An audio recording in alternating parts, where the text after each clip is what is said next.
million United States of American dollars. I will insist on that. I am considering either taking a civil action to recover or possibly bringing criminal prosecution, a criminal prosecution against the company and its directors. All right. So on the tax front, that sounds like a threat. You're threatening them. I'm not threatening. And using the fear of criminal prosecution no. to get them to hurry to pay. Look, let me say something. Let me say this. All right.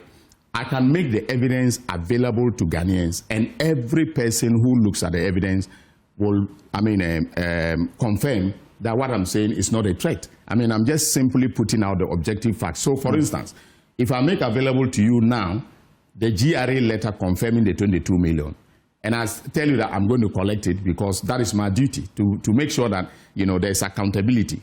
So, it should not be seen as a threat to the company, all right? I can take civil action to collect it. I can also decide to prosecute them for criminal, misconduct. Right. Yes. So now we understand that how you contribute to the economy. Apart from that, we are doing offshore investigations. So I have foreign asset recovery companies, okay, or personnel that are helping me, experts that are helping me to trace assets abroad. Okay. Yeah. So we are doing that. And you do them simultaneously with your investigations? We are doing them simultaneously with our investigations. Great.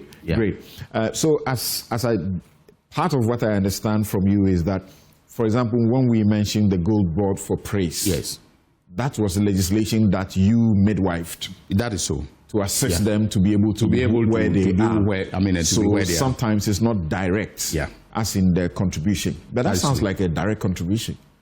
Well, so it will. You cannot.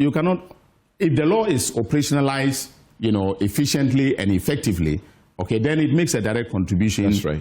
But our contribution is to fashion the law in a way that will make it work and produce benefits for the people of the country. And as we get ready to get into some detail in oral, if you're just joining us, this is the Attorney General of the Republic of Ghana, who is gladly,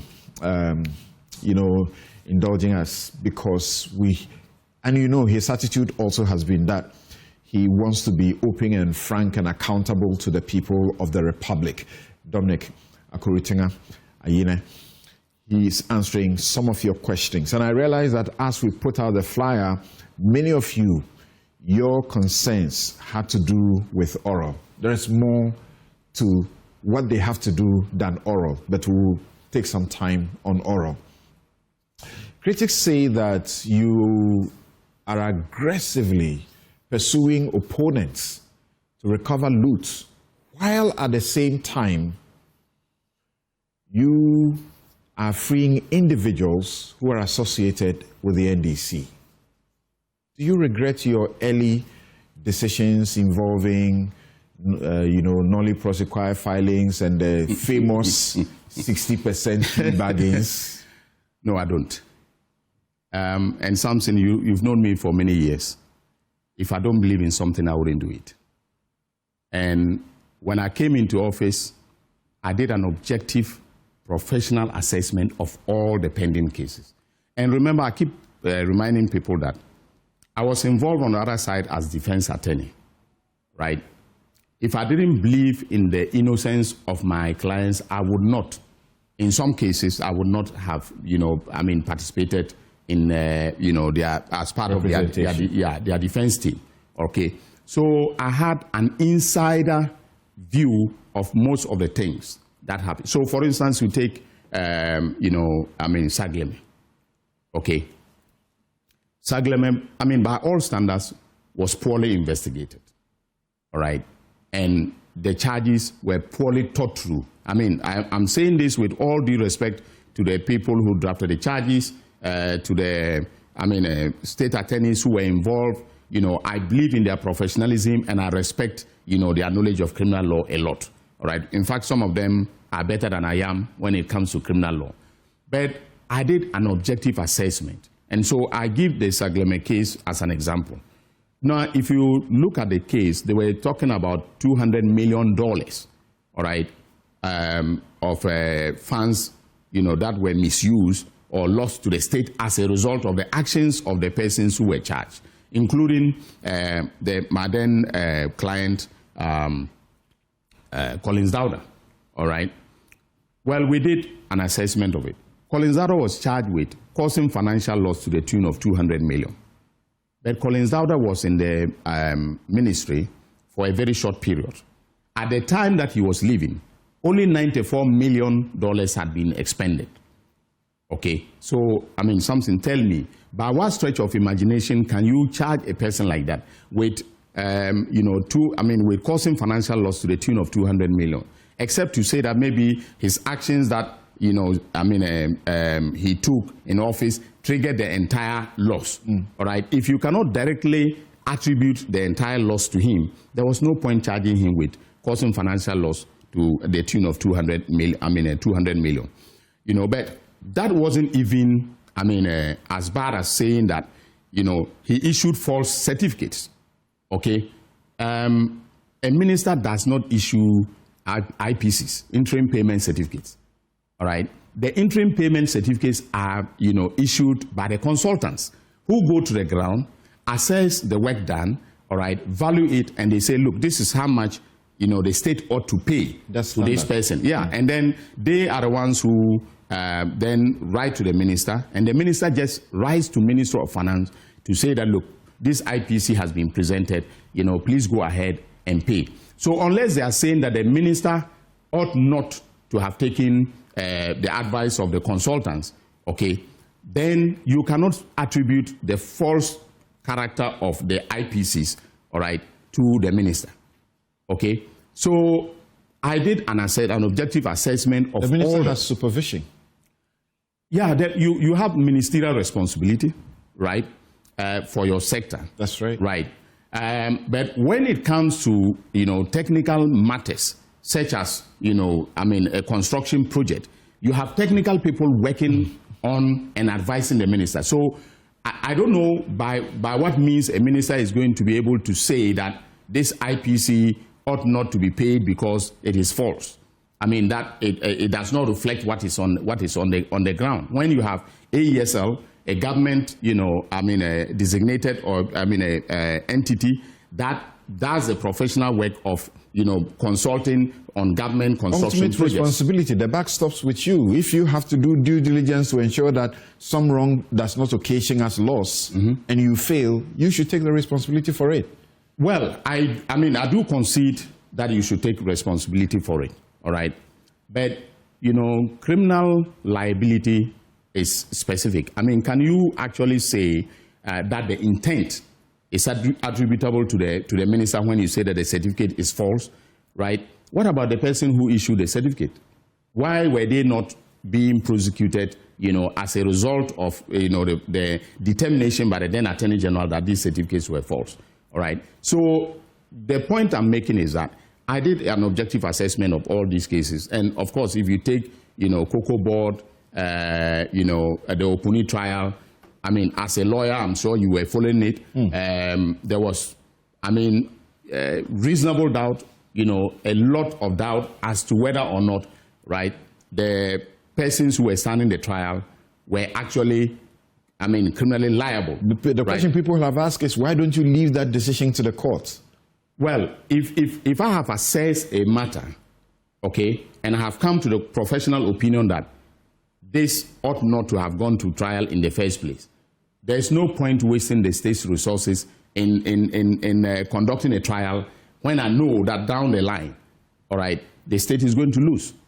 That will be reckless. That will be professionally, and in fact, it will be unethical on my part to assess a matter, come to the determination that there is reasonable doubt, the evidence doesn't stand up, and then I say, okay, you know what, just so that I satisfy, the public, let this, continue. No Attorney General should be conducting himself or herself in that way. The rules of ethics bind you in that regard. Yes. That even when you see that there is exculpating evidence, I have to turn some it over, form of evidence that will lead to the person you are accusing being freed, you should let them have it. Yeah, I will have to turn it over to them. Right. Nonetheless, there was loss, and the case is now gone forever? Well, okay, so which one are you talking about? Saglemi. In the case of Saglemi. Saglemi. Yes. Okay, so the loss was actually estimated by the then Attorney General at 200 million, right? What they did not do, which is also very important, was to take a value of the built environment. That was never done. Okay, so it isn't as if the entire 200 million was not spent, profitably towards the project, right? Buildings were erected, the glazing was done. In fact, most of them were completed, road network, electricity and everything, all right? A diligent investigator, a diligent prosecutor ought first of all to have valued the built environment and then come to a determination as to how much was actually spent. Then you can say that if it falls short of the 200 million, then you say, okay, so out of the 200 million, only 50 million was spent on the built environment. 150 million was lost to the state. And so we want to recover that, want to prosecute people for that. And you have to deal with it with specificity. So the consultants, and persons who were responsible for, the construction and so on and so forth, like, the contractor will all have to, take responsibility for it. Okay, so yes, the case has been, terminated. Currently, the Works and Housing Minister is doing some work with respect to Saglemi, all right? I had asked that they should do value for money, and if they do the value for money and any loss has been caused, we will take it up from there. Okay. Yeah. That's interesting to know. You are still here on Newsfile. This edition we started at 8 a.m. and we are here with the Attorney General and Minister for Justice. So you speak about professionally, if you see that the charges can't stick, you will pull the brakes. The brakes, yeah.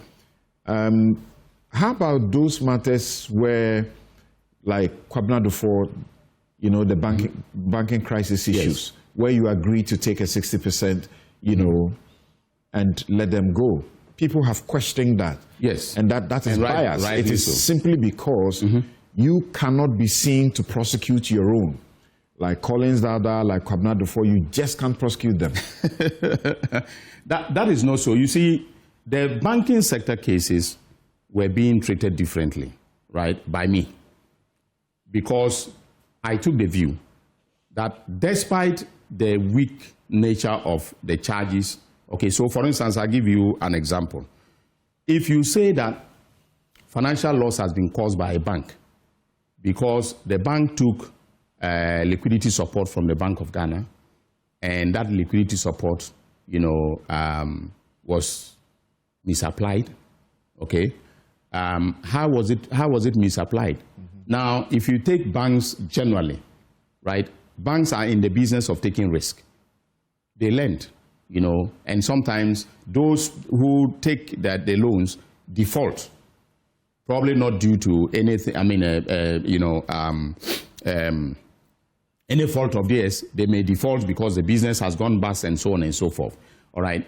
So if you want to criminalize the banks on account of liquidity support, then I am sure all these, banks that we have in the system, every one of them will go to jail, all right? It doesn't make sense for you to say that because liquidity support was given, all right, and they did not apply it in the manner that you thought they ought to have applied it. Okay, so in the case of the Dufos, right, it wasn't the case that they stole the money. It wasn't the case that they pocketed the money. There was no evidence on file that, they did anything that personally benefited them. In fact, they were not charged with, stealing and so on and so forth. Okay, so what we were looking at was the negligence on their part, maybe the fictitious entries into their books so that the books were good, so that Bank of Ghana will give them more money to, continue to be a bank and so on and so forth. Okay, so at the end of the day, what I then said was that for all the banking cases, okay, I'd assessed them. The evidence was, also weak, just like, the rest of the cases. But I said to myself that, look, people's, savings were lost, all right? Yes, they have to take responsibility somewhat for all of that. The civil matter was also, in court at the time. That's right. Okay, so I took the view that, look, if, I have to withdraw the charges, okay, then you have to, commit to bringing assets worth 60% of what was, filed in the criminal matter. That was, and I made that offer to all the banking sector persons who were standing trial. It wasn't only the DUFOs. I made it to Beige Capital, all right. I made it to the rest of them I've forgotten the tall list. People have been curious about the fact that these cases somehow concern significant persons in your party, the NDC. Well, the Ofosu-Ampofo cases, talk about the Smith OBS matter, millions, of dollars to recover from there as well. How does that happen? That's too much of a coincidence. Well, I don't know whether it is too much of a coincidence, but I think, and I do not want to sound like I am basically, I don't know how to put it without, sounding, offensive, but I think that the cases, most of them, as I've said earlier on, were poorly investigated. They were poorly investigators. And because they were... And they do not have a future. Well, yeah, that is the assessment that I came to. I remember my very good, friend, lawyer Tadiosori, wrote a piece, okay, with respect to the nolle prosequens that are filed, okay, in which he basically says, look, if you have an attorney general who objectively assesses a matter and then comes to the conclusion that it is not worth, proceeding to trial, you don't expect him, to take that matter to trial. And something, I keep telling people that, look, they should watch this space. They should watch out when there is malfeasance by a minister, all right, chief executive, or other appointee of this government. That is when they will see that the allegations that I am treating NDC people with case gloves is not well-founded, okay? I think, look, just do a comparison of the cases that I have filed, okay? In most of them, I have been able to show that there was theft, all right? Okay, so you take, Kwabena Edibohin, very clearly, the $7 million moving from a public account into a private account and disbursed for private purposes is theft. Is there evidence of disbursement of that $7 million into for private purposes? There is plentiful evidence. Plentiful the BNC director accounts. Yes. We have seen the letter from Mr. Chairman Joshua. Yes. Who ordered those accounts to be opened? the dead man. So we'll come to, when the trial starts, we'll come to his letter. Why get you to suggest that you suspect that... I suspect that letter was a forgery. It's fictitious. I think it is. I think so. But even if that were the case, and if Mr. Chirome were alive today, I would have arrested and prosecuted him for that act. Okay? The reason is simple, Samson. We have director of, operations account, all right, which is a public account duly opened for the National Signals Bureau that can be used for operations. So you don't need to set up a private entity, take the money from that private entity, from the public account, put it into the private entity in order to do disbursement. Does it make sense at all for you? If, for instance, the Israeli company were paid directly from the public account, what would have been wrong with that? Why create another, a private entity and then use that to make the payment? Then subsequently, we find that the money is being disbursed, all right, for private purpose. So I keep asking private people, purpose. Can you prove? No, yeah. So in March of 2020, Kwabena Edubonhe actually wrote emails instructing his bankers to put 16 million Ghana cedis of that money, okay, into fixed deposit accounts in his name. Is that a public purpose? We're told about how national security operates.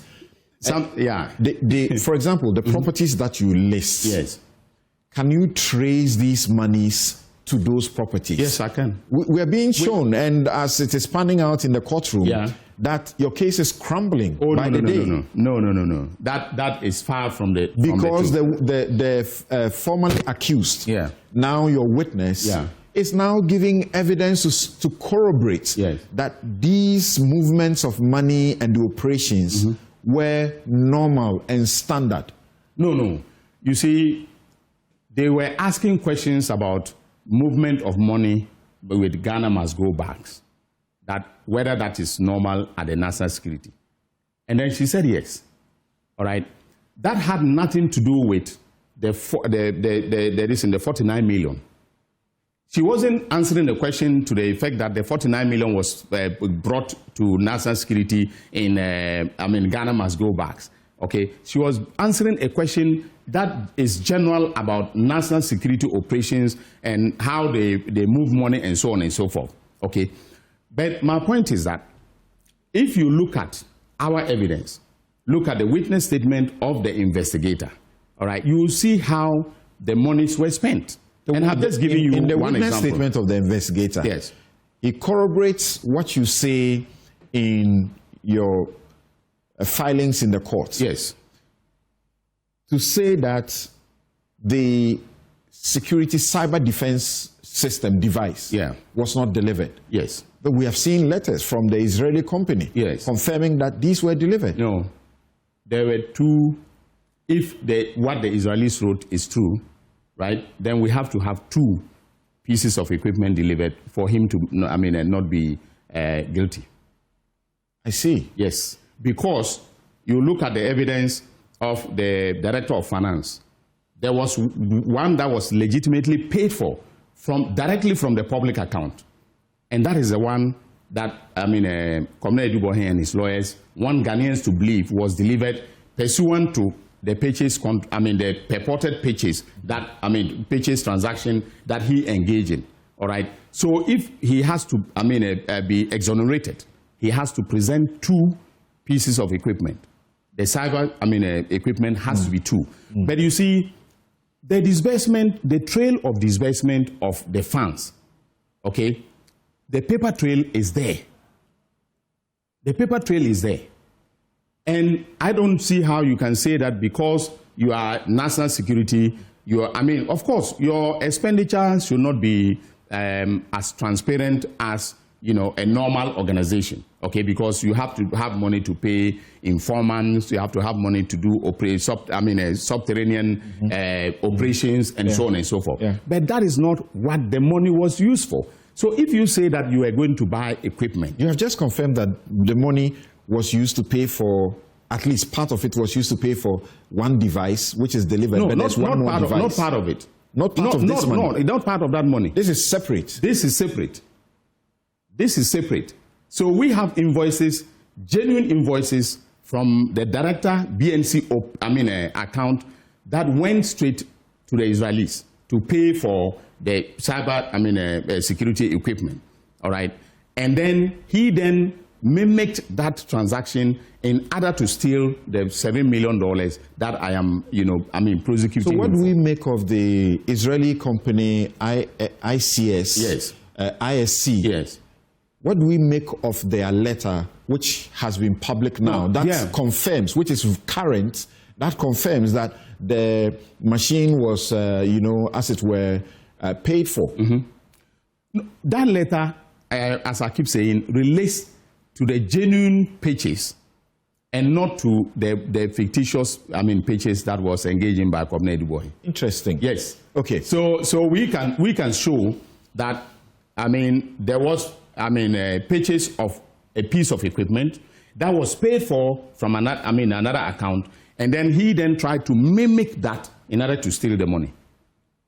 Interesting. Well, you brought that up. We will get to oral proper. Okay. The next question I was getting to you at was, if you say that all these cases that you have freed your, quote unquote, your colleagues, yes, or people who are associated with the NDC, were all done on a professional assessment. Right. The question that has come up is, you were willing to take 60%, for example, for the Dufours. Yes. And let them go free. Yes. And yet in the NSS case, you are unwilling to take, in a situation where you suggested was almost 70% the person was seeking to pay. Why? Okay. So the circumstances surrounding that,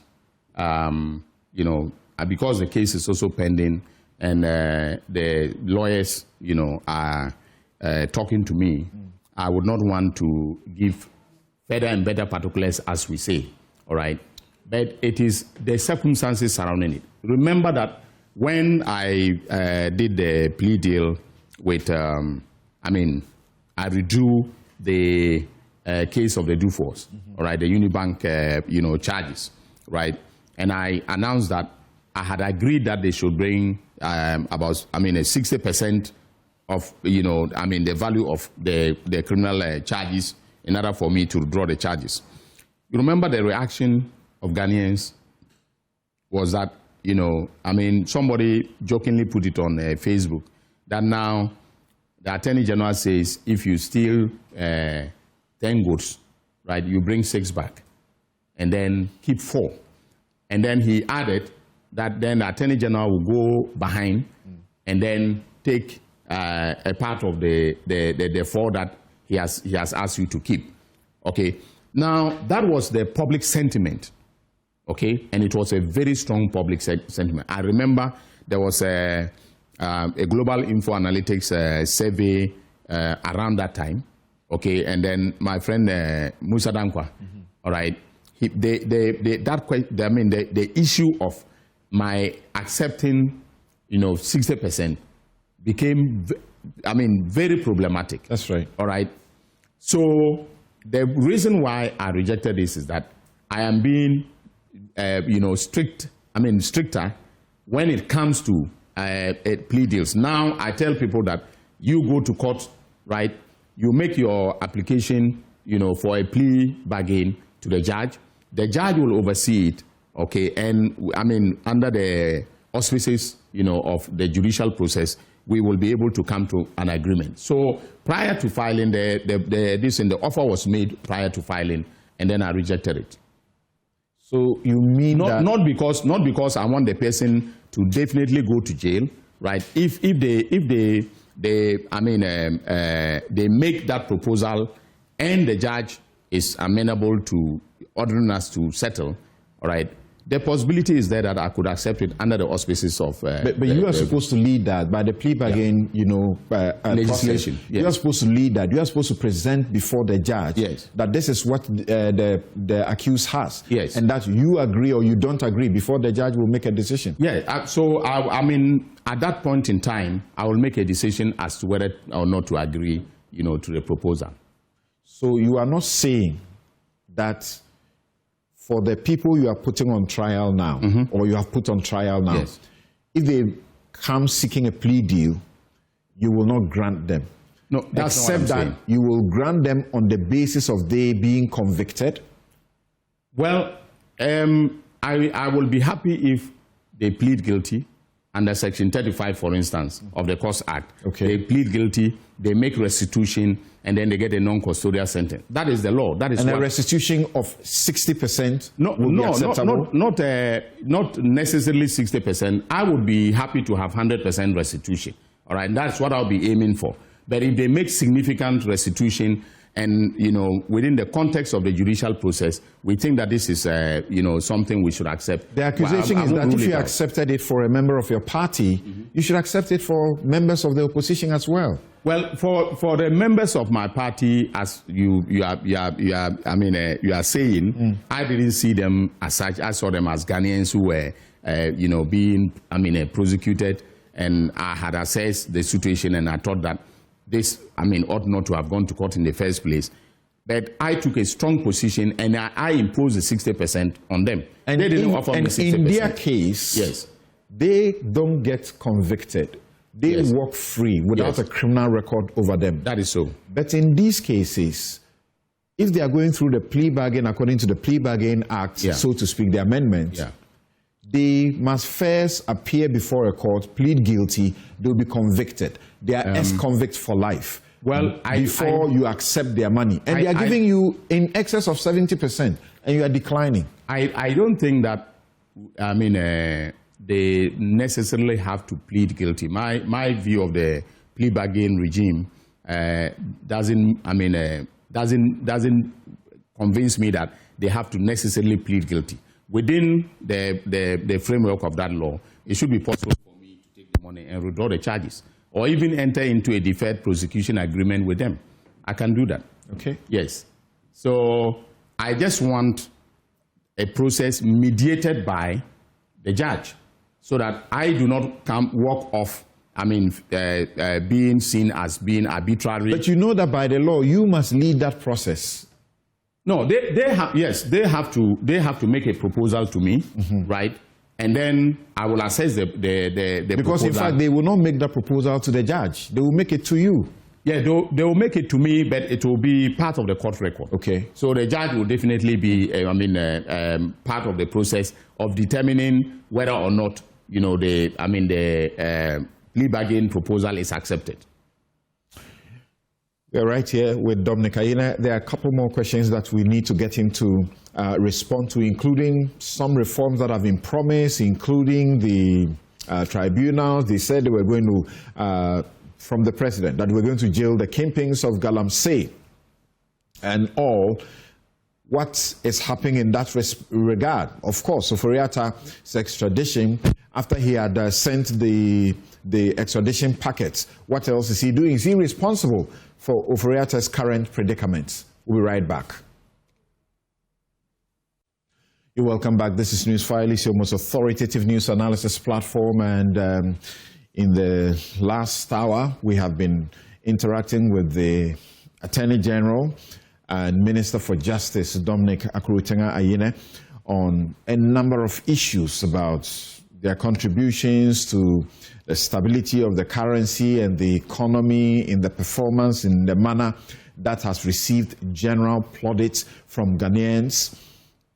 And he's been trying to explain to us how their, department, so to speak, has contributed to that. Remember, he was one of three who were first appointed, the first batch of ministerial nominees. The first batch of ministerial nominees were the finance minister, the energy and green transition minister, and then the attorney general and minister for justice. That clearly signified a certain, strategic significance of their coming in. He explained why that had to be done, because on the economic front, as you know, this country had, gone too low, as were historic proportions, were rated junk status by the credit agencies.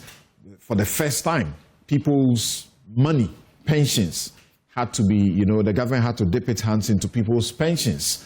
And I remember Dr. Bawumia saying that the economy was near collapse, but for the gold for oil and other programs. and I have said that the economy was actually heading to Sri Lanka. I've heard others say so as well, and I believe so. It was heading to Sri Lanka, where fuel was rationed. The president there had to be chased out of his home. So he speaks about their contributions to that, and through legislation. If you are talking about the gold board came in as a result of legislation. All of these have helped in some way. But you remember Oral, Okudzeto Ablakwa and his team, they projected Oral to us that they were going to get at least 21.1 or 2 billion US dollars. And I've been asking him about that. Of course, he thinks that that estimation or projection is a bit too high, but they have a way around it. We've also spoken about a couple of the Oral cases so far and how he's been perceived to be biased in his prosecutions. Now, in respect of the Oral matters, so from where you sit, how does success look like? 2,417 cases presented to the president. Yeah. How many of them do you think that by the end of the day you would have been able to do? And even though you didn't want to give a figure, of the 21 billion, about how much do you realistically estimate that you can achieve for the country? Okay, so let's start with the oral report. The oral report was in segments, and 2,000 and plus cases that you are talking about came out of, the various segments. So, for instance, if you take the land, right, you take the land looting cases, they are one component, okay, of the oral cases. Not all of them, I can say this with certainty, not all of them will end up, going to court, right? There will be some of them, there are some of them, we are, realizing that the evidence, okay, because, the oral report was a collection of allegations, a collection of complaints. And that is why I find it a bit disconcerting, when people like my brother, my senior brother, Demlevo, complain about the slowness of the investigation. He's been consistent with that complaint. Well, that is for me very disconcerting and very concerning, because their report was just bare-bone allegations, right? And I cannot take bare-bone allegations to court. So I will have to diligently investigate. And I've been doing that. And that is how come that we have the cases that have been filed so far. Domlevo was the first to admit that report needed further work. That is so. So his view is that you need to speed up because people are losing hope. Yes. Well, I don't think that's a fact. No, people are not losing hope. I'm not living in a bubble, right? I interact with Ghanaians on a daily basis. All right, they meet me and they tell me, thank you for the good work you are doing for this country. Ghanaians still have hope, and their hope will be, vindicated when we have convictions, when we have recoveries and so on. But it's a process that must be, followed through with diligence. All right, so for instance, I've given you one example, DRIP, okay? So in the DRIP investigation, right, which started immediately after the submission of the report, it got to a point in time that, as I said, I needed GRA to confirm the tax evasion. I wrote to GRA in July of last year. I just got their letter back, okay, this December. Now, how do I proceed to court without the participation of the agency that can confirm that the wrongdoing has occurred? You said the same thing about the ghost names NSS scandal also. You had to get the Auditor General involved. Okay. And even National Cathedral, for instance, I'm still waiting for the forensic report. I can't proceed to court on National Cathedral unless the forensic report is given to me. So for people like Domlevo, I'm a bit, surprised that they know that even when I have filed a case in court, okay, the speed of the case doesn't depend exclusively on me. It also depends. But he sits there and he also reads reports that the Iyoko Attorney General has filed a process. They are being asked to make disclosures and they are found wanting. They can't seem to be ready. He's reading about the Edubuahin matter we spoke about a while ago, and the commentary is that your own witness is crumbling your case. No. You see, what we have to understand is that, okay, first of all, criminal trial is a judicially controlled, process. So, for instance, the judge says, I'm giving an adjournment of 1 month or 2 months, and I plead with the judge, or my lawyers plead with the judge not to give a short adjournment, and the judge refuses. What do I do in that case? I can't compel the judge to give me a shorter period of adjournment. Then also, one thing that you in the media, you have to take account of and also, investigate thoroughly, is that there are misrepresentations coming out of court. Okay, bloggers are being paid to make it look like, our case is crumbling. All right, they misreport whatever is happening in court. They misrepresent it, to the people of this country. But as a media person, if you objectively look at the evidence that we have filed, you will see that we did a fantastic job, of digging into the case and then unearthing evidence of wrongdoing. So for me, Rome was not built in a day. Every criminal trial has to go through the due process, okay? And so if people like him are saying that I should speed up, yes, I will speed up, okay? But I don't want to speed up and then trip along the line. And the same people will say, well, you see, Ayine didn't do his work well, that is why he's tripping, right? So yes, there are, a situation like what you have described where, in terms of the disclosures, okay, there is a delay in getting some documents, or there's or in submitting some documents to the court, okay, and then they blow it out of proportion. It's not unusual for the prosecution to say, look, we are looking at our documents. If you say we should make a disclosure, we have put all our documents that we want to use for our case in court. Now, if they are making demands on us, all right, for documents, and then we are preparing to give them the documents, we are putting those documents together, and time runs out on us, then they say, oh, our documents are not ready. Yeah, but the point is that you should have been ready before that. Once you are putting them on trial, you should have had your we have all our documents. So, for instance, they are making it look like we need to supply them documents to defend themselves. But it's not our duty to do so. There's a requirement of the law. No, that you put the person on trial, you disclose and give documents that the accused needs to have to them. Documents and that's happening before the trial. That's why it's happening. No, it's something. You see, there's a world of difference between, so what we have said in the docket, and the document supporting our case, right, has been disclosed. So, for instance, one of the demands that they made in the Edubuahin case was that we should disclose the interrogation, videos.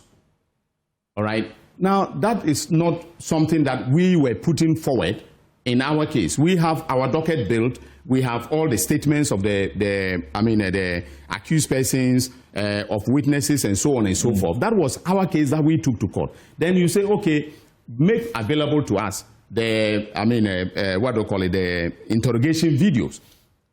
Okay, so we have to go back into our system and then upload. So, for instance, with some of them, they may be erased because we don't have, enough space to be able to preserve them, and so on and so forth. So we have to go back into our system and then make those, videos available to them. Okay, so those are the circumstances that they are talking about. They're not saying someone like that, he's watching the space. Yes. And that's 49.1 million Ghana cedis. Yes. Right? Yes. That's a lot of money. That is a lot of money. At least the cases you have put out so far, that's the highest amount you are casing? The NSS? No, the buffer stock is 78 point something. So just quickly about that one, then we'll move on. Yeah. When you say the media, and this is not the first time you are saying that, at your last press conference, you spoke about bloggers being paid to misreport and mislead. Yes. They are reporting from the courtroom. For example, this morning, I had to ask you that we have seen that there's a letter that was written by the National Security... the former National Security Coordinator. Yeah, allegedly written by the former confirming that he had authorized the opening of the accounts that you are indicting Edubuaheng on. Yes. Then I refer to the Israeli company. Yes. You, in your charges, you say that he didn't deliver the cyber defense equipment. Yeah. But they write to say he has delivered it.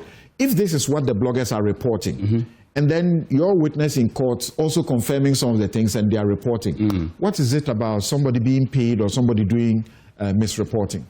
Well, okay. So if there is a factual development in court, like the ISC letter, right, and you are reporting it, you have to be accurate with respect to its content. Okay, what did the letter say exactly about the equipment that was bought, right?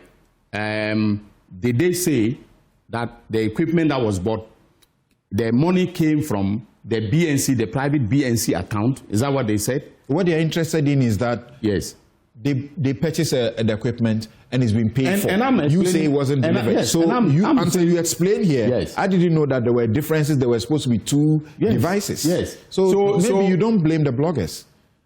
Well, I blame the bloggers because the able deputy made that case very clear in court that there were two pieces of equipment, all right? One of our witnesses, the director of finance of the National Signals Bureau, made that abundantly clear in court that there were two pieces of equipment that are involved in this trial. One, the authentic, pages. One, equipment delivered pursuant to the authentic pages. And then the second equipment that we are talking about is the one that he, mimicked the other transaction in order to steal the money. All right. You have said that already. It's the first